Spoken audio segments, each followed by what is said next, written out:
بسم الله الرحمن الرحيم. يا أيها المزمل قم الليل إلا قليلا نصفه أو انقص منه قليلا أو زد عليه ورتل القرآن ترتيلا إنا سنلقي عليك قولا ثقيلا إن ناشئة الليل هي أشد وطئا وأقوم قيلا إن لك في النهار سبحا طويلا واذكر اسم ربك وتبتل إليه تبتيلا رب المشرق والمغرب لا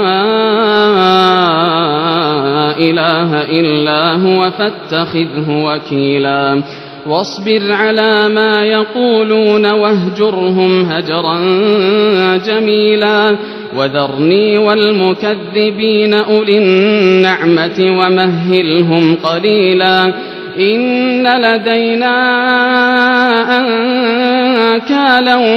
وجحيما وطعاما ذا غصة وعذابا أليما يوم ترجف الأرض والجبال وكانت الجبال كثيبا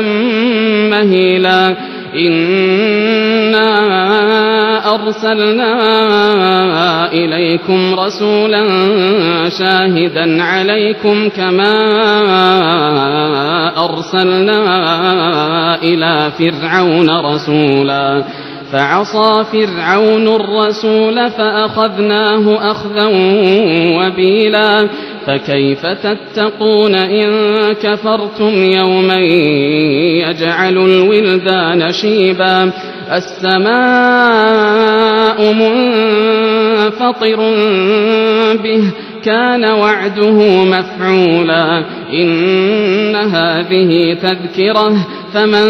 شاء اتخذ إلى ربه سبيلا إن ربك يعلم أنك تقوم أدنى من ثلثي الليل ونصفه وثلثه وطائفة من الذين معك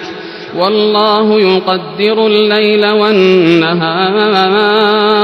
علم أن لن تحصوه فتاب عليكم فقرؤوا ما تيسر من القرآن علم أن سيكون منكم مرضى وآخرون يضربون في الأرض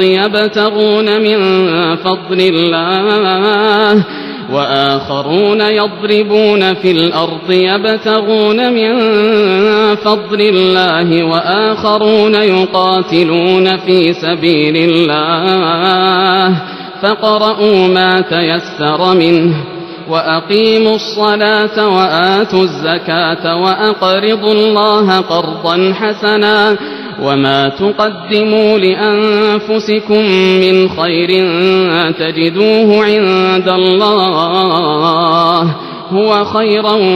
وأعظم أجرا واستغفروا الله إن الله غفور رحيم.